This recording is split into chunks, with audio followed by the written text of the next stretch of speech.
nossa oração de forma simples, pedindo ao Pai, Criador da vida, que nos auxilie nesse nosso aprendizado desta noite. Está parando. Pedir aos espíritos amigos, periféricos de Deus, que nos amparem no campo vibratório desta casa, que tanto necessitamos dele. E ao nosso irmão Flecha Ligeira, que com a sua flecha de luz, e sabemos e sentimos a sua presença, nos ajude.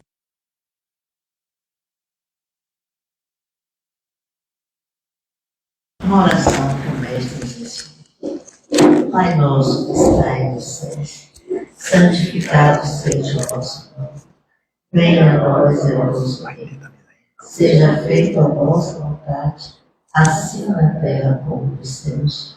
O pão nosso de cada dia nos dai hoje. Perdoai as nossas ofensas, assim como nós perdoamos a ti. Não nos deixeis cair em tentação, a livrar-nos, Senhor, de todo mal. Deus abençoe, Jesus.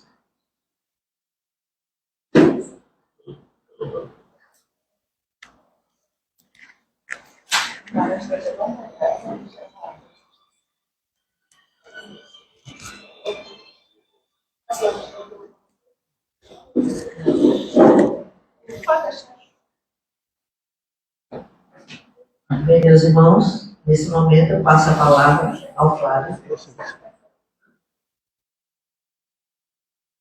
Alô?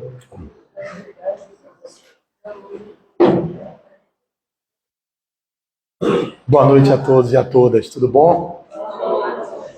Sempre uma imensa alegria retornar aqui ao Luz de Caridade, ao Centro Fraterno Luz de Caridade. Eu me sinto realmente pertencente, apesar de não ser um voluntário direto nas obras assistenciais da casa.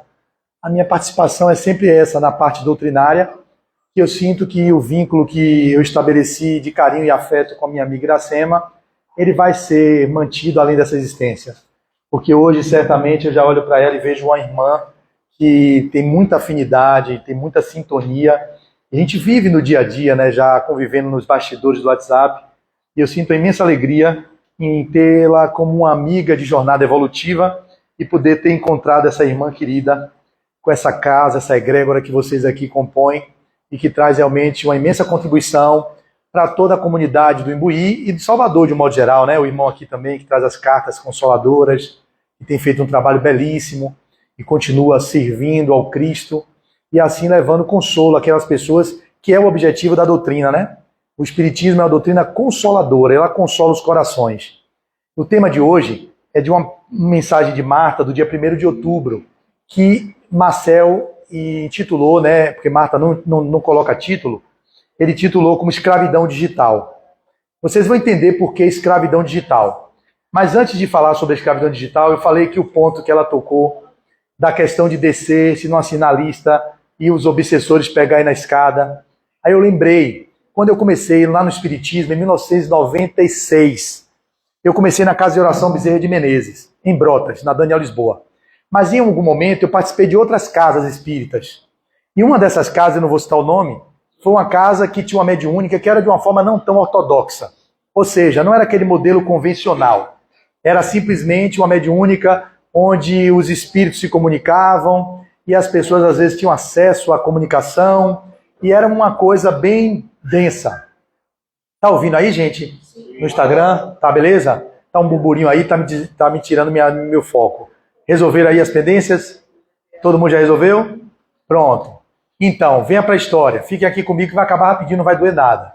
Então, nessa mediúnica que eu estava, eu era neófito, ou seja, iniciante.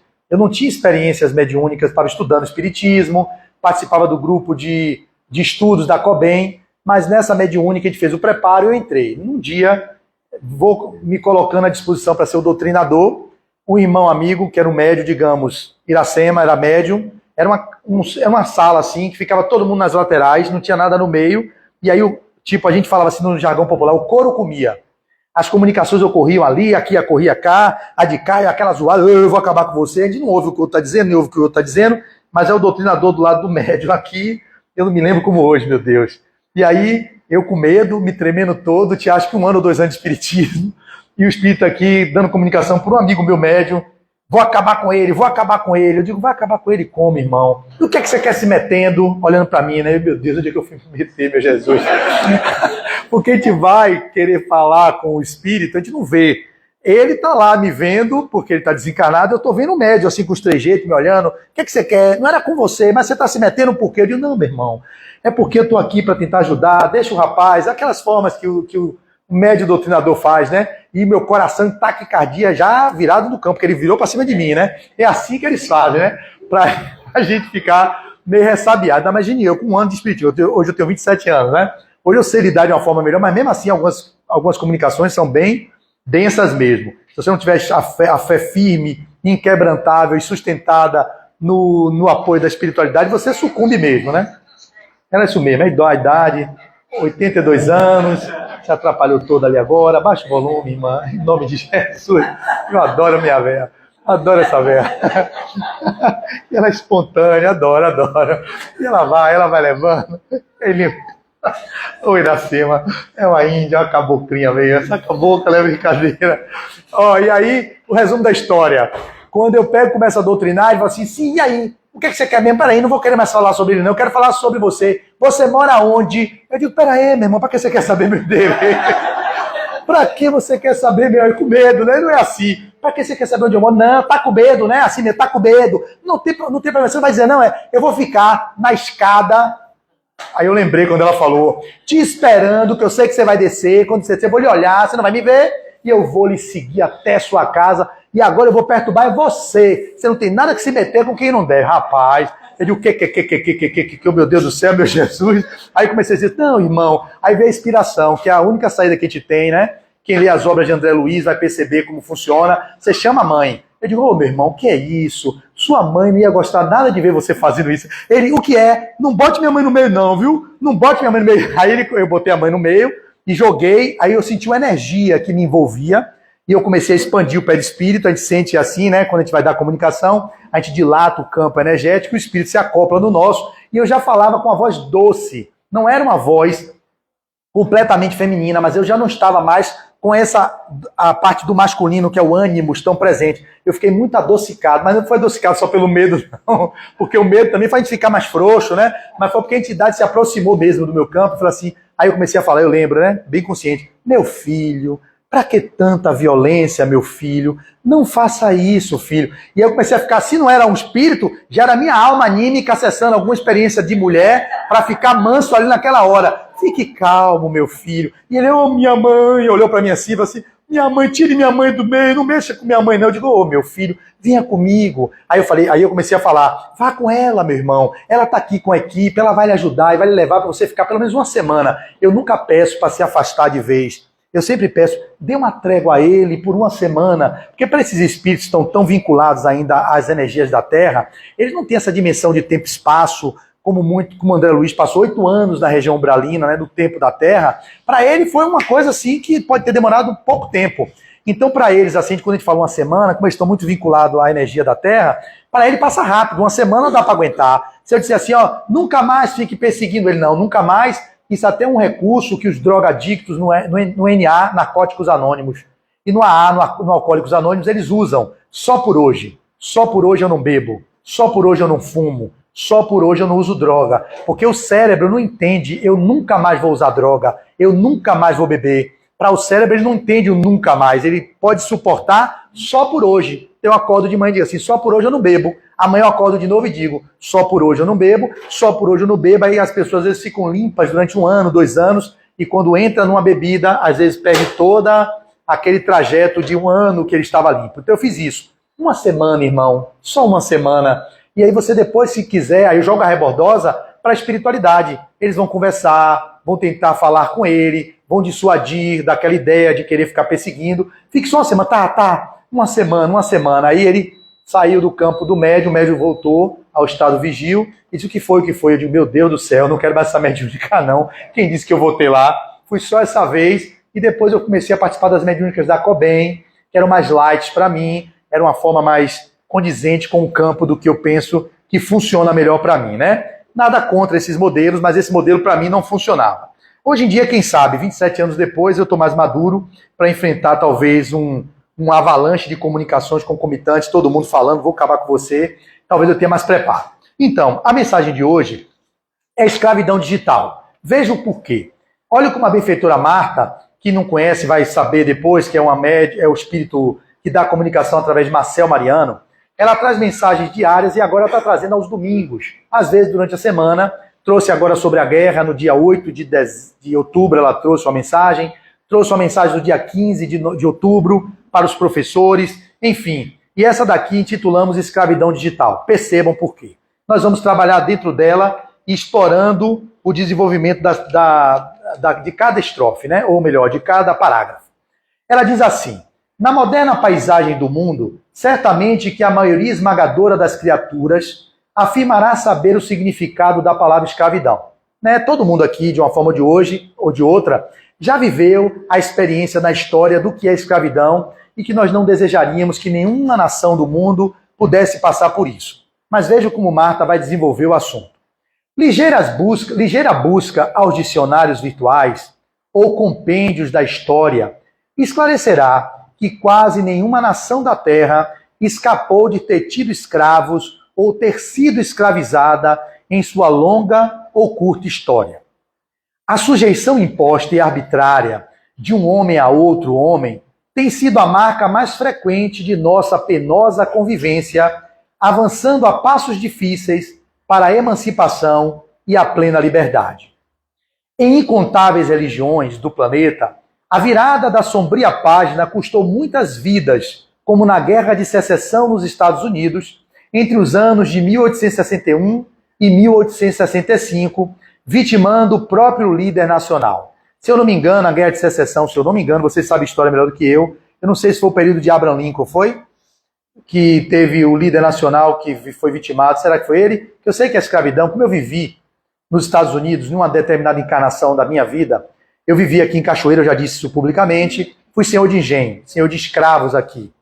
E aí, como senhor de engenho branco, escravocrata, eu fiz o resgate dessa experiência no tribunal da própria consciência de culpa, porque eu devo ter ficado, que não deve ser o que a gente deve levar, foi um aprendizado, um equívoco, eu construí realmente vínculos de muitas dores para as pessoas, causei muitos sofrimentos, mas também vivi sofrimentos que foram o sofrimento do drama moral dessa vida. E eu reencarnei nos Estados Unidos. Em uma determinada vida, eu fui um negro que vivi no sul dos Estados Unidos, eu não sei muita história, mas na época que Abraham Lincoln era o presidente dos Estados Unidos e ele libertou os negros do norte e eu era uma liderança comunitária do sul. Ao invés de vir escravo, eu vim preto e vi líder protestante e, no entanto, numa comunidade, eu tinha uma comunidade que eu liderava, talvez um pastor, não sei. Isso não ficou nítido na minha regressão. Mas o que ficou claro é que eu era um negro mesmo, da cor desse meu suporte, preto, tem gradações, tem espectro, né? Pardo, marrom, enfim, eu era preto. E nessa minha experiência, eu usei a minha oratória para tentar liberar os negros da escravidão dos brancos do sul. Então eu fiz uma insurgência.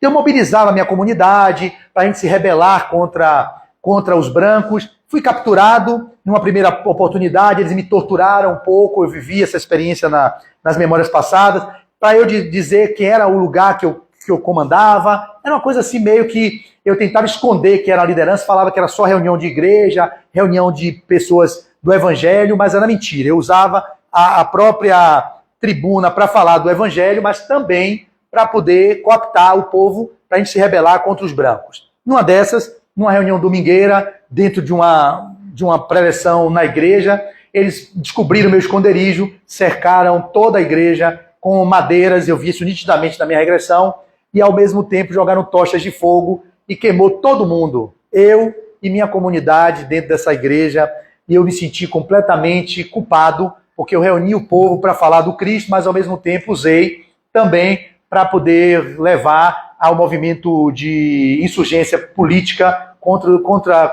a escravidão lá nos Estados Unidos. Nesse processo eu desencarnei, fui para o plano espiritual e fiz a minha reconciliação com minha própria consciência de culpa, com a minha própria comunidade, foi uma cena linda, que me recebe no plano espiritual e vai todos eles em minha direção, dizendo que ninguém me culpava por aquele momento, que era um ato que eu estava fazendo, que era a favor da comunidade negra. Então eu quero trazer essa experiência para mostrar como nós podemos vir brancos, vir escravocratas, retornarmos negros, querer liberar os negros, não necessariamente vir como escravo, não precisa ser na mesma moeda, essa lei de ação e reação que a gente já mudou para a lei de probabilidade, porque a física quântica já mostra que não é literal como Descartes falava, como Newton falava.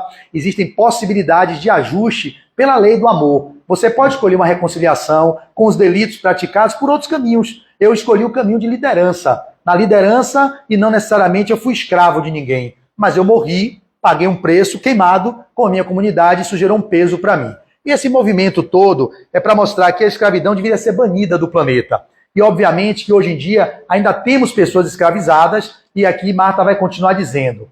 Na nacionalidade brasileira, perdurou a noite do cativeiro por quase 400 anos de nossa história, chegando ao seu término oficial somente em maio de 1888, mas perdurando até nossos dias no formato hediondo da exploração do trabalho, sem as garantias legais, obrigando pessoas simples e pouco cultas ao serviço análogo ao da condição de escravos, né? A gente vê várias vezes pessoas aí sendo resgatadas do trabalho escravo, com condições subhumanas, e que não é a escravidão do modelo que era, mas ela é veladamente a mesma forma de exploração do homem pelo homem.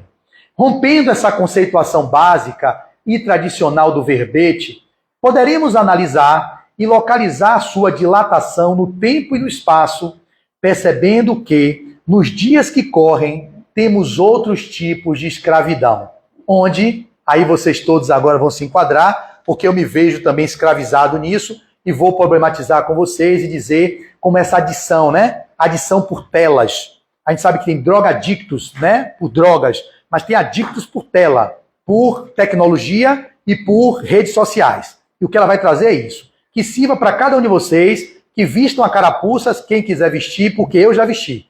Eu estou me tratando disso, vigilante sobre isso. Isso é o primeiro passo para você cuidar de algum processo que mexe com a saúde mental ou com a saúde física. Se você não reconhece o problema, vocês vão continuar vivendo a escravidão digital que muitos daqui estão vivendo, né? E ela vai dizer assim: percebendo que nos dias que correm temos outros tipos de escravidão, onde a virtual se insere como uma das mais desafiadoras. Com o advento da tecnologia digital, ora contemplamos milhões de criaturas humanas escravas e reféns de meios de comunicação nesse setor, abdicando do contato presencial. Isso é um ponto fundamental do desenvolvimento dessa nova era, essa sociedade líquida, na visão de Zygmunt Bauman, que é um sociólogo que estuda a sociedade pós-moderna, e que ele diz as relações líquidas que se estabelecem entre as pessoas.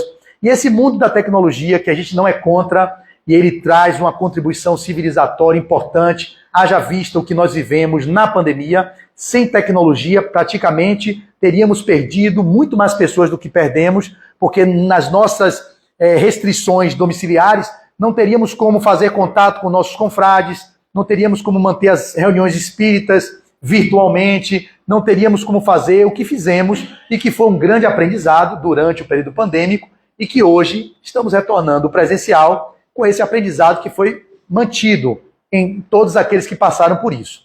Mas não é sobre isso. A gente perdeu também, tem muitos centros se fechando, tem muitos centros fechando as portas, porque as pessoas se acomodaram naquele modelo e não estão voltando para as casas. Esse é um grande problema. Obviamente que elas funcionaram durante o período pandêmico e foi muito cômodo. Até o home office, que foi o trabalho remoto, dentro de casa, já estão revendo as empresas e querendo trazer as pessoas de novo para o presencial. Eu atendo algumas pessoas dos business, né, que falam: Flávio, nossos chefes, os executivos estão vendo que é preciso retornar ao presencial porque o desempenho e a capacidade de produção tem diminuído. Por mais que o trabalho remoto funcionou durante o período, quando vocês estão na egrégora junto, comunicando um com os outros, trocando, fica muito mais prático uma reunião aqui, uma reunião acolá, e o contato eles estão percebendo que é muito mais eficaz no que diz respeito ao capitalismo, para aumento da produtividade e as relações interpessoais. É claro que os empresários têm a visão do negócio,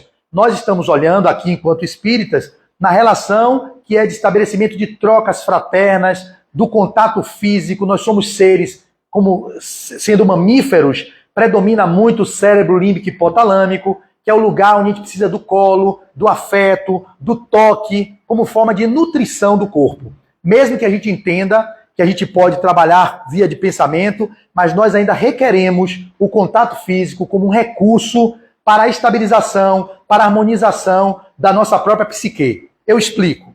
Na neurociência moderna, os estudos já mostram que o abraço que vocês dão em alguém que passa por 20 segundos no mínimo, não é 10 segundos no abraço, nem 15 segundos, 20 segundos, pelo estudo, você libera ocitocina. Ocitocina é um hormônio do prazer. Então, como é que vocês abraçam seus pais? Como é que vocês abraçam seus filhos? Como é que vocês abraçam seus cônjuges? Muitos de nós temos muita dificuldade de ficar no abraço. Isso é verdade. Eu sei porque eu gosto de abraçar e entendo também que as pessoas não gostam de ficar no abraço pelos vários preconceitos que nós vivenciamos numa sociedade que às vezes são abusivos, né? Abraços que são invasivos, e o medo de se manter conectado com os outros termina gerando um distanciamento, que são vários tipos de abraço, que a gente diz que tem um abraço do caminhoneiro, que bate nas costas, e aí meu brother, tudo bem, como é que vai? Tem um abraço da freira, que é, vem aqui você, vem aqui, fazer uma simulação aqui dos abraços. O abraço do caminhoneiro é assim, ó, encosta comigo, e aí meu brother, tudo bem, como é que tá? Já se livrou, caminhoneiro. Da freira, se afaste lá, se afaste, aí, só encosta o corpo. Tudo bem, irmão?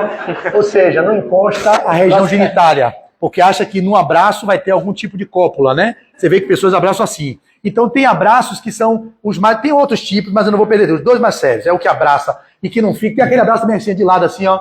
E aí, meu irmão, tudo bom? E vai se livrando. Você nem olha. E tem o que você fica no abraço. O abraço é onde você pode sentar, Francisco. É onde você consegue liberar os hormônios do prazer. Só que é muito incômodo ficar no abraço durante 20 segundos. Haja vista que eu e minha esposa, a gente está fazendo um curso de formação em renascimento, respiração, e no primeiro módulo o professor falou, vocês durante os 4 módulos que vamos vivenciar, toda vez que precisar de um abraço, façam assim, ó, com o dedinho, ó, com qualquer colega. Se eu fizer assim para você, você já sabe que eu quero um abraço, só que um abraço do jeito que o professor mostrou lá no curso. E aí o que eu fiz? Aproveitei que eu gosto de abraço, todo dia que eu acordo de manhã, que eu desço, que desde já vai me trazer problema, que assim me traz problema, ela vai, o cachorro você levou para mim, já o vídeo veterinário, o olho dele, tem que o procolista, quer dizer, peraí. Já amanhece, como eu digo sempre aqui, com o rodo na mão, né? Ela já levanta, varrendo a casa, abrindo o celular, ligando televisão, é uma agonia. E eu não funciono de manhã. Eu gosto de ficar introspectivo, eu gosto de meditar, eu gosto de fazer yoga, eu gosto de ler meus livros, depois é que eu vou para agonia. Então, quando eu desço a escada, pé de pé, devagarzinho, pra ela não me ver, eu digo, meu Deus, ela vai me ver, ela vai descobrir. Aí eu digo assim, ela me...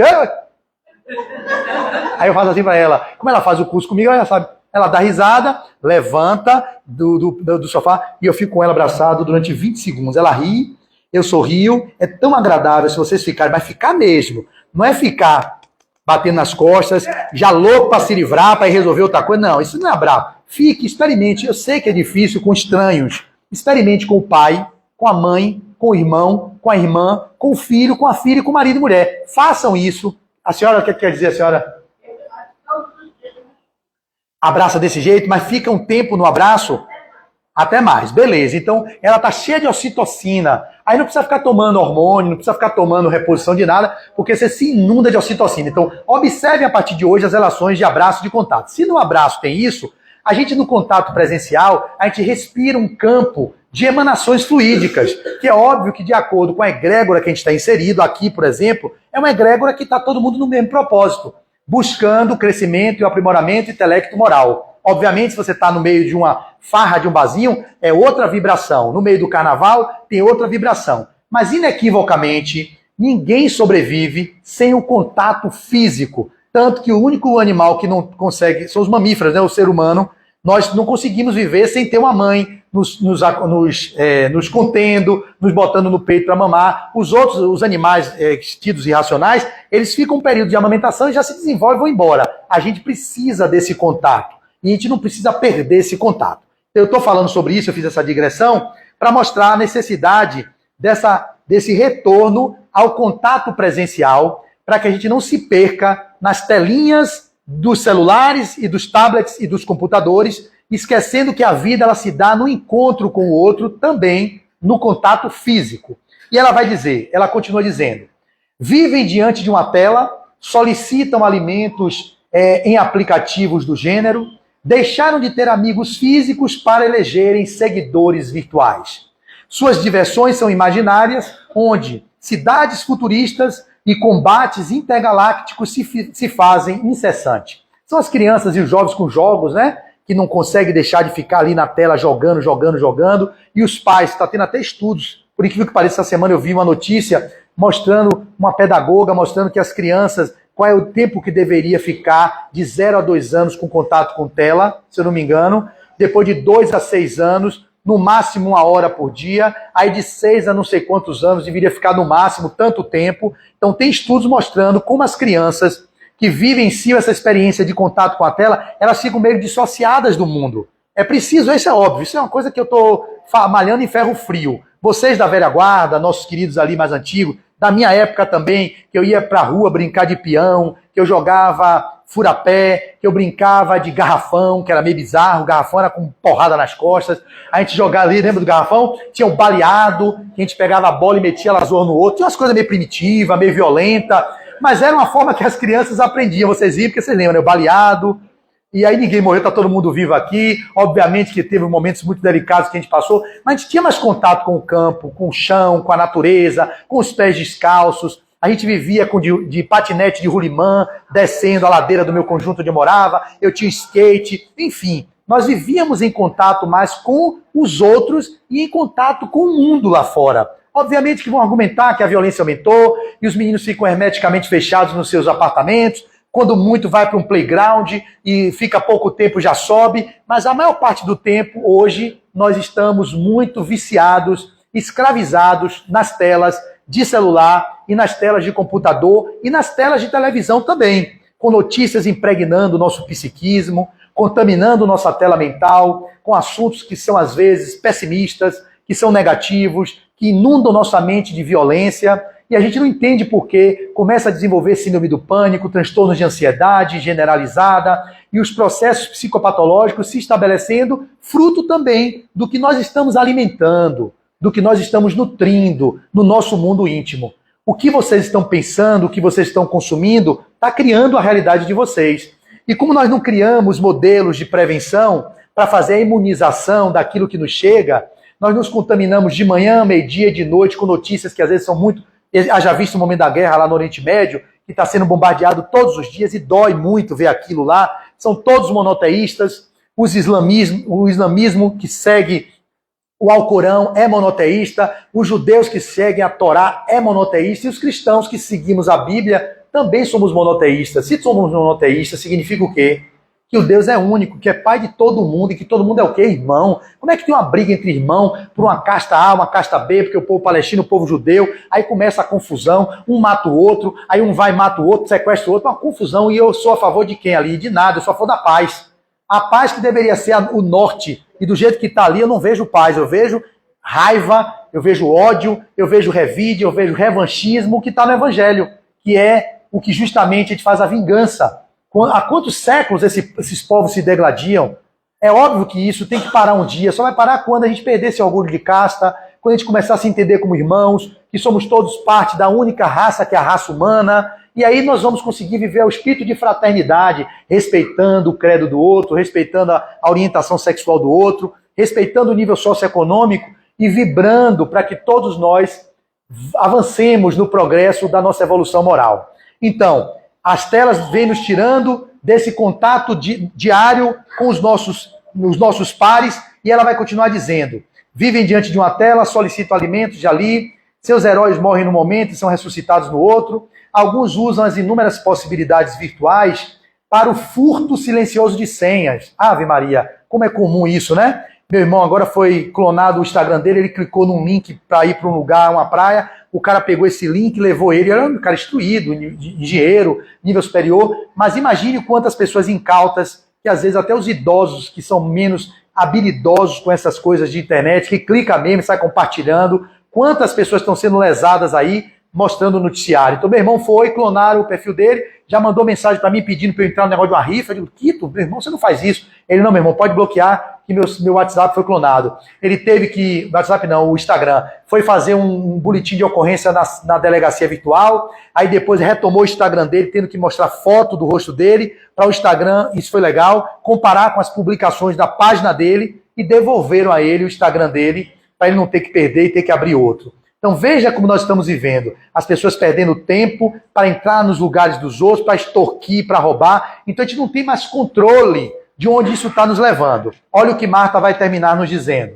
Então, e aí alguns usam as inúmeras possibilidades virtuais para o furto silencioso de senhas, invadindo outros espaços digitais de terceiros. Manipulam vírus de natureza cibernética, infectando sistemas de grandes corporações, governos e instituições humanitárias, gerando inquietação incessante quanto a segredos militares e arsenais de natureza nuclear. Que perigo, meus irmãos. Que perigo, né? Essas pessoas que invadem os computadores da NASA, que invadem os computadores dos Estados Unidos e da Rússia, que são os países, as maiores potências nucleares que existem hoje, e essa guerra da Ucrânia fez a humanidade ficar realmente ressabiada. A guerra nuclear não acontece porque sabe que se fizer, não fica ninguém. Não sobra ninguém. Talvez seja por isso que eles não usem ainda, porque só se for um cara que esteja realmente, que tem muitos psicopatas liderando as nações aí afora, ele queira realmente ser um suicida e diga assim, olha, eu quero acabar com todo mundo mesmo. Então eu vou largar a bomba nuclear, eu morro e morre todo mundo. Porque dizia, se eu não me engano, foi Einstein, perguntaram, eu não sei se foi Einstein, o que é que poderia acontecer, Einstein, se houvesse uma terceira grande guerra mundial? A maior calamidade de guerra que teve na humanidade foi a Segunda Grande Guerra, né? Vocês sabem disso. A Segunda Grande Guerra, que terminou em 1945, foi a maior guerra que existiu na história até hoje, onde teve o movimento do nazismo, tudo aquilo que a gente quer apagar da página da nossa história. E, ao mesmo tempo, perguntaram a ele o que aconteceria se houvesse uma terceira grande guerra mundial. A resposta, não sei se foi Einstein, não sei, realmente não me lembro, ele disse assim, olha, o que aconteceria se tivesse uma terceira grande guerra, eu não sei, mas a quarta seria de pau e pedra, porque a terceira não ia restar mais nada. A gente voltaria a um nível da barbárie. Seria pau e pedra, que só ia restar pau e pedra, não ia ter mais arma nenhuma mais para ter. Então, se tiver a terceira, ele disse, eu não sei. Mas eu sei que a quarta seria de pau e pedra, porque não ia sobrar mais nada. Então a gente tem que vibrar. Óbvio que o capitão da nau é o nosso querido Jesus de Nazaré. A gente sabe que Ismael está olhando pelo Brasil. São os diretores, né, que a gente fala, a hierarquia dos espíritos responsáveis para manter o mínimo de ordem. Só que eles não podem interferir no livre-arbítrio. Em alguns momentos, eles fazem intervenções, como foi dito no nosso lar, quando teve a Segunda Grande Guerra Mundial, a espiritualidade se reuniu tentando dissuadir as lideranças, foram no campo psíquico de Hitler, foram no campo psíquico daqueles líderes da época, para tentar inspirá-los. Só que eles não estão abertos a serem inspirados por anjos ou por espíritos mais elevados. Eles estão sintonizados com as mentes daqueles que querem pregar o ódio, que querem pregar a dissensão. E nós somos o exemplo disso. Nossas vivências externas, as guerras externas, são fruto das batalhas que nós travamos no nosso mundo íntimo. Seria interessante que essas batalhas que nós travamos fosse uma batalha que nos levasse para o mergulho da transformação moral, que deveria ser a tônica de todos nós. Só que a gente trava batalhas negando a raiva que temos, o medo que temos, a tristeza que temos, e extravasamos no mundo lá fora as nossas paixões, as nossas viciações, e geramos no mundo o reflexo do que está acontecendo no nosso mundo íntimo. Não julguem esses homens, que eu olho, às vezes bate uma agonia monstra, quando eu vejo aqueles caras falando, um dizendo de um dizendo do outro, eu digo, meu Deus do céu, eu sinto, que eu fui também combatente, eu vivi na Roma Antiga, eu fui centurião romano, eu sei o que é isso. Eu nunca quis ser militar nessa encarnação, nunca quis ser policial, nunca quis ser do exército, por medo e receio, talvez inconsciente, de relembrar-me das experiências que eu tive quando fui centurião. Centurião é um comandante de 100 soldados romanos, é tipo um tenente-coronel. Eu comandava uma centúria, tinha o chefe da guarda pretoriana, tinha o governador Pilatos, e eu vivia ali, mandando matar todo mundo, entrando nos lugares, quebrando na porrada. Então isso está em mim, o primitivo está em mim. Quem é que eu estou cultivando? Se eu deixar esse homem velho voltar, vem o escravocrata, vem o perverso, vem o político corrupto. Todas as experiências que vocês viveram estão em vocês. O que é que a gente tem feito? Negado tudo isso e querer mostrar um lado de uma persona de pessoas, entre aspas, bonzinhos, e estão se desencontrando do que é a verdadeira realidade interior, porque a gente não tem o hábito de ir para dentro, para olhar o que está acontecendo no mundo íntimo. E aí nós repercutimos no mundo externo uma vivência que é completamente falaciosa, que é uma sociedade de hipócritas. Somos hipócritas, porque vivemos mostrando aquilo que nós não estamos, porque queremos ser aceitos, queremos ser pertencentes, queremos ser amados. Eu estou dizendo que vocês têm que botar para fora todas as suas mazelas? Não. É preciso silenciar, é preciso olhar para dentro, é preciso fazer contato com aquilo que nos edifica, que nos eleva para níveis de consciência mais ampliado. E não vai nos elevar para a consciência mais ampliada, ficar vendo jornal o dia todo, vendo o Instagram, na timeline, passando de cima para baixo, vendo a notícia de um contra o outro, professando e promulgando fake news nas redes sociais. Isso vai nos fazer voltar à vivência do que a gente não quer mais para a nossa civilização. E o que está acontecendo é isso. É uma transição planetária dolorosa, onde as pessoas estão se matando, é um ódio que não tem fim.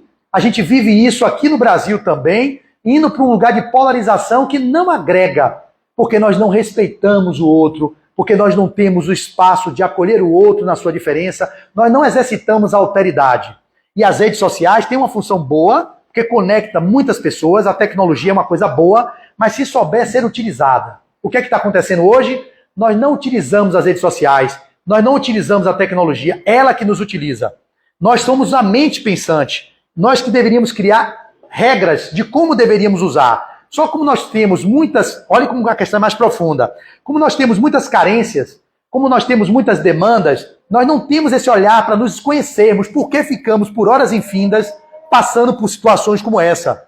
Eu mesmo me vejo de vez em quando, e vou citar para vocês quando eu ler o próximo parágrafo, em que momentos eu me percebo assim, e vocês, em eu falando de mim, vocês vão olhar para vocês e, nossa, se Flávio vive isso, eu também estou vivendo, só que eu não vejo. Eu estou, entre aspas, atento à minha adição por telas. Eu estou atento a isso. Porém, é uma luta insana, como o cheirador de cocaína, o fumador, de crack, de K9, essas drogas estão destruindo a sociedade, também tem dificuldade de se afastar, nós também estamos vivendo essa adição por telas, por tecnologia, por tela azul. E isso está fazendo com que a gente perca o contato com o nosso mundo íntimo. Porque a gente quer suprir nossos vazios, nossas carências, vendo o mundo de fora, se permitindo ser controlado pelos likes que temos numa publicação, olhando o número de visualizações que temos nas nossas postagens.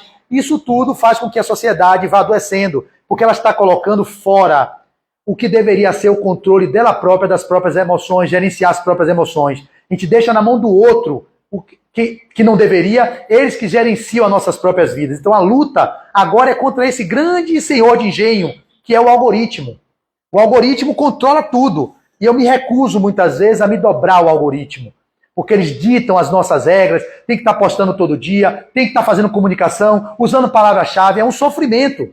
Mesmo quando eu quero postar mensagem de Marta, que é coisa que edifica, a gente não alcança muita gente. Mas se eu botar guerra no Golfo, guerra no Oriente Médio, morte, aí todo mundo vem. Aí eu tenho 1000 visualizações. Quando eu boto um título mais light, esse aqui para escravidão digital, aí o pessoal tem poucas visualizações. Quando a gente bota títulos trágicos, é incrível como sobe. Eu digo, pô, essa mensagem foi melhor tanto que a outra. Por que essa teve mais visualização? Porque o título impactou, um vai botando pro outro, vai multiplicando, né, a divulgação, e aí atinge não sei quantas mil pessoas. Por que quando a mensagem é boa, também, ela não atinge? Porque nós temos o malveso de sintonizar com aquilo que é mais primitivo, com o que é mais primário. Por que a sociedade nos controla? Por que as grandes mídias nos controlam? Porque elas sabem onde é que aperta o nosso nó. É ali, é no medo, é na raiva, é na polarização. Como nós funcionamos, que ela nos manipula. E nós nos deixamos manipular porque somos invigilantes. Porque não olhamos para dentro, porque não nos autoconhecemos. E assim a gente fica de joguete na mão do algoritmo e na mão desses grandes controladores das redes sociais e das tecnologias de um modo geral. Para ir finalizando, ela vai dizer: manipulam vírus de natureza cibernética, infectando sistemas de grandes corporações, governos e instituições, gerando inquietação incessante quanto a segredos militares e arsenais de natureza nuclear. Se fizeram escravos voluntários, muitos já abandonaram de vez o livro físico, apenas se valendo de ligeiras anotações de caráter virtual para saberem disto ou daquilo. Eu tenho um grupo de leitura que a gente tem lido, eu odeio o livro digital, odeio com toda a força da minha alma, odeio. É óbvio que eu não sou contra o livro digital, mas eu não tenho como ficar lendo em tela, mesmo que o Kindle seja porreta. Meus amigos do grupo de leitor já se dobraram. Flávio, você tem que ver como é o Kindle, você passa a folha, chega, faz a zoada, no iPhone, não sei o que lá, faz assim, tem até a zoada, tem até a arte. Eu digo, não, nada me tira o glamour de pegar um livro, a sensação tátil de abri-lo, cheirá-lo, tocá-lo, ver a textura das páginas, ver a capa contra a capa, essa coisa da terceira dimensão. Eu não quero uma coisa planificada, apesar de que lá na tecnologia também botam em terceira dimensão, eu preciso do toque.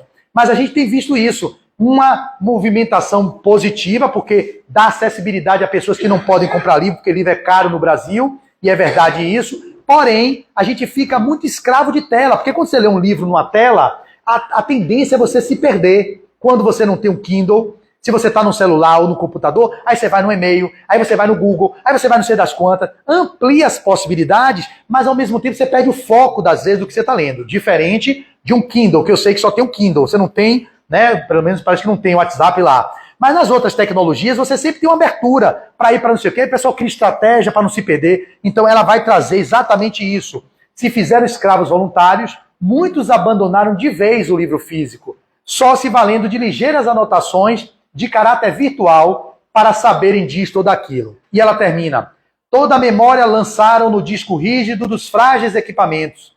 Perdidos ou furtados, alguns chegam a surtar pelo acontecido, como se todas as suas referências estivessem nas máquinas portáteis. Eu vivi isso. Eu perdi um celular por causa de um detalhe lá, um celular novo, mas para poder fazer o reparo era R$ 1.500, só para você ter uma ideia. Eu digo, não. Aí eu comprei esse aqui que dobra e vou entrar no outro, no Procon. Mas já está minha vida toda lá dentro. Meu WhatsApp eu perdi tudo. A agonia que eu vivi, só Jesus na causa. Quando eu fui atualizar o de cá, que não veio nada. Cadê as mensagens de Iracema? Cadê as mensagens dos centros espíritas todos de palestra? Tudo lá dentro, bonitinho. Tudo no meu história. Eu não apago nada. Eu tenho muita memória, eu deixo tudo lá. Não veio nada, porque eu não fiz o backup.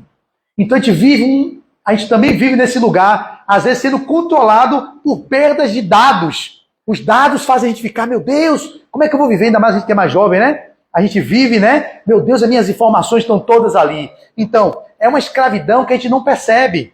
Mas estamos vivendo essa escravidão. E ela vai dizer, é um campo novo, gente, que se abre ao olhar da psiquiatria, da sociologia e da medicina, tentando entender essa legião de zumbis virtuais. Marta, é pé no peito. Zumbis virtuais. Quem se identifique aí pode falar, porque eu me identifico. Em alguns momentos eu não sou zumbi, mas eu tenho percebido, por exemplo, quando eu vou começar, tenho 5 minutos, né, Iracema? É 9 em ponto, eu vou terminar. Quando eu me percebo, por exemplo, eu acordo, estou no meu 69º livro. A minha meta são 100. Só que eu só li 69 até aqui. Eu tenho que ler 30 até dezembro para bater minha meta. Mas eu percebo assim, estou lendo um livro agora da Alma ao Corpo Físico, de Dr. Indoli Júnior, da AME de lá do Mato Grosso. Beleza. Só que como o livro é um livro de 13 horas de leitura, eu começo a devagar. Eu vou, pego o celular, só para ver a mensagem de Iracema. Repare, olha, eu vou falar de mim, vocês vão se ver no que eu vou dizer agora. Eu já levanto assim, vou representar teatralmente como eu levanto, tá bom, gente? Acordei, celular tá lá, respiro, olho para ele, vem a adição, que é como se fosse um usuário de droga, que vê a cocaína e quer cheirar a cocaína, é a mesma coisa. Eu olho ele e digo assim, meu Deus, tem um monte de coisa ali dentro. Se eu toco naquele bichinho, abre um mundo de possibilidades. Mas eu sei, Flávio, que eu preciso saber se vai estar confirmada a palestra de Iracema, se ela fez o card. Um exemplo. Ou se meu paciente das 14 horas, ele realmente vai hoje. Ou se teve uma intercorrência. Meu objetivo é esse. É entrar para olhar a mensagem, estou dando exemplo, de Iracema do centro, que é a palestra de hoje, e ver se meu paciente das 14 está confirmado. Isso é necessário. O que é que acontece? Eu entro no celular, eu digo, vou pegar só para isso, aí eu comigo mesmo, viu? Só vou pegar para isso. É, Flávio, você só vai pegar para isso. Eu comigo mesmo, eu estou falando dentro de mim, que eu falo, só vai ver isso. Foco, Flávio, foco. Abre o celular e já apareceu uma coisa que não era aquilo que eu fui ver. Foi o Instagram com uma... Eu digo, oh, deixa eu olhar isso aqui. Eu olhei, oh meu Deus. Aí eu comecei a ver. E aquilo me levou para uma outra coisa. Eu digo, oh, fui pro direct. Ah, mas aí a pessoa lá do outro centro perguntou, você atende como? Como é que eu faço para chegar? Aí eu fui lá, aí mando para Deise, um WhatsApp. Deise, a moça lá quer saber a informação. Aí daqui a pouco, uma postagem que eu vi falando sobre alguma coisa de saúde. Eu digo, ai meu Deus, isso aqui é um artigo legal. Ah, eu digo, o que foi mesmo que eu vi fazendo no celular? Eu entrei para ver o que mesmo? Peraí, eu tinha um objetivo. Eu já me perdi tanto em notícias que não eram o meu propósito, que depois eu fico pensando, parece, meu Deus, eu tinha que ver o que... Ah, Flávio, era negócio de Iracema, rapaz, vai logo pra lá. Aí eu vou pro WhatsApp. Quando eu entro no WhatsApp, não tá Iracema na frente, tá outro, tudo verdinho. Eu disse, deixa eu ver isso aqui. Aí eu, já me levou pra outra coisa, eu tenho que falar com minha mãe. Aí já manda uma mensagem pra minha mãe fala seu pai. Aí eu, Aí eu já sabia o que eu tô fazendo aqui mesmo, gente, já me perdi. Aí comecei a ir pra timeline, aí comecei a responder coisas que não eram necessárias. E no final, quando eu me toco, que eu já passei um tempão perdendo o foco do que era o necessário, eu vou dizer, poxa, eu tenho que ver o paciente. Aí eu vou lá e clico no que era o objetivo inicial. Era clicar em meu amigo Francesco para saber se ele 14 horas ia para a sessão. Aí eu vejo que o Francesco vai, tá confirmado. Aí eu fecho o celular, mas já perdi um tempo imenso divagando com coisas que não são necessárias. São chamadas as distrações. Se vocês pararem para analisar, uma amiga minha do grupo de leitura falou, Flávio, o meu aplicativo mostrou que eu fiquei 11 horas usando o WhatsApp durante o dia e 2 horas no Instagram. De um dia de uma pessoa que dorme em média 6, 7 horas, 13 horas em WhatsApp e 2 horas no Instagram. Você sabe o que é isso, gente? Tudo bem que alguns estão no WhatsApp trabalhando, tem alguns que estão no Instagram trabalhando, mas se você for contabilizar o tempo útil para o trabalho, você passa na peneira aí no máximo 1 hora, 1 hora e meia. O resto é perdendo tempo. Aí não entende vocês porque não lê, não tem tempo para leitura, porque não sei o que. Mentira! Perderam o tempo com distratores que tiram vocês do essencial da vida. É esse o chamado que a benfeitora Marta está fazendo. Eu trouxe meu exemplo, porque se alguns de vocês se identificarem, está aqui publicamente uma pessoa que está vigilante e mesmo assim tem vivido experiências como essa. Eu criei estratégias. Eu só posso abrir de manhã quando eu acordo, não logo quando eu acordo, depois de 1 hora de fazer minhas práticas meditativas, eu olho. Depois, meio-dia, dou uma olhada. De tarde, eu queria, 6 horas, dou outra olhada. De noite, eu estou tentando reduzir isso. Só pegar 2 vezes ao dia e ficar no máximo 30 minutos. A ideia é essa, divagando, eu falo divagando. Divagando, porque também eu quero dispersar a mente com alguma besteira, vendo besteira. 30 minutos de manhã e 30 minutos de tarde ou de noite. Fora isso, eu já acho que a gente está perdendo tempo demais e está sendo escravizado pelo algoritmo ou pelas redes sociais que tiram vocês de ler um livro. Quantos de vocês aqui leem um livro por mês? Muito poucos. Tem muitas pessoas que passam o ano inteiro lendo 2 livros. Mas pergunte se perde série, pergunte se perde capítulo de novela. Quanto tempo você se perde vendo novela, vendo noticiário repetido? Se vocês usassem esse tempo de forma útil, vocês teriam lido muito mais obras, teriam lido já a série de André Luiz toda. Já teriam lido a Codificação Espírita, o Livro dos Espíritos, o Livro dos Médios. Não leem. Ficam só se distraindo, se escravizando nas telinhas. Então, em silenciando por instantes, vou ler até o fim e vou parar. Ousemos perguntar a nós mesmos, em convivendo conosco nesses dias de glórias tecnológicas, como procederia Jesus com essa poderosa ferramenta de persuasão e interferência em tantas vidas? O que é que Jesus faria? Olha o que ela vai dizer. Teríamos um mestre trancafiado numa torre de concreto, diante de imensas telas azuis, despachando por via remota seus salutares ensinamentos? O Sermão da Montanha seria presentemente rotulado de live cristã? Os 12 seriam convocados, os 12 apóstolos seriam convocados em grupos desse ou daquele aplicativo e quando não pudesse atender ao chamado do mestre, seriam imediatamente deletados, substituídos por outros seguidores digitais? Teríamos preces remotas e bênçãos via satélite? É material para profundas reflexões, em particular num tempo onde acabamos de deixar o refúgio dos lares para escapar ao contágio de uma pandemia, volvendo às ruas, sedentos de reencontrar os amigos que sobreviveram ao vírus destruidor. Em um tempo de tanta solidão, angústias indecifráveis, depressivos aos milhões e ansiosos quase todos, uma nova escravidão parece um retrocesso em nossa marcha evolutiva. Grilhões estão por toda parte. Os senhores feudais agora são algoritmos, gigabytes, terabytes, redes sociais e etc. À luz do Evangelho, nossa plataforma de libertação de nós mesmos, com Jesus, adesão sem alienação. E nas trilhas do viver, a incessante busca de uma razão para existir, sintetizadas numa fórmula simples: amar e servir. O mais, distração nas fainas do próprio destino. Marta, Salvador, 1º de outubro de 2023. Então, percamos menos tempo com os distratores que não nos levam para o mais e utilizemos a nossa vida naquilo que deveria ser o nosso foco principal, que é o cuidado do espírito imortal, olhando para dentro, descobrindo as nossas tendências, as nossas habilidades e as nossas mais inclinações, para assim sim usar as redes sociais no construto de uma sociedade melhor e não nos perdendo dentro dela e sendo escravizado por essa nova rede de escravização coletiva que são os algoritmos. Que Deus abençoe, que Jesus proteja e até um próximo encontro e muita paz.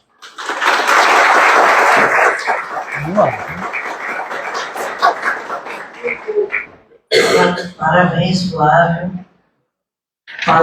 Parabéns, Marta. Alguém aqui não sabe quem é Marta? Alguém aqui não sabe quem é Marta? Marta é o espírito que dá comunicação através de Marcel Mariano. Dá comunicação através do Marcel Mariano. Então, esse aí que é a Marta. E as mensagens são fantásticas. São maravilhosas. Quem quiser acompanhar as mensagens dela no meu canal do YouTube, Flávio Nery de Azevedo. Eu publico lá, tem mais de 550 mensagens, ok? Vocês podem olhar lá. E tem mais.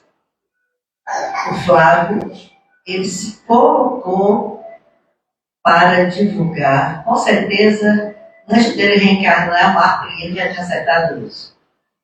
Não? Marcel é o médium, viu? Marcel publicou mais de 1000 e poucas mensagens. Eu peguei as mensagens e resolvi fazer com que elas virassem, fossem narradas, né? Ele psicografa e eu narro. Ele não pode falar muito das mensagens. Alguém quer falar alguma coisa? Eu acho que essa palestra é muito oportuna. Eu tenho certeza que mexeu um pouco com todos nós, que todos nós no mundo de hoje temos alguma coisa que ele falou aí, não é? Nesse mundo digital que nós somos.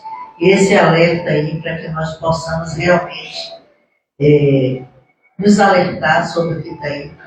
Essa palestra vai ficar gravada no Instagram, depois eu coloco no YouTube. Por falar nisso, você do Instagram, nós estamos precisando de 200 pessoas, acho que é quase 200 pessoas no YouTube. Passa lá, se inscreve no nosso canal, não custa nada, nós estamos precisando de pessoas que se inscrevam lá no nosso canal do YouTube. Mas eu também quero dar parabéns para uma pessoinha hoje,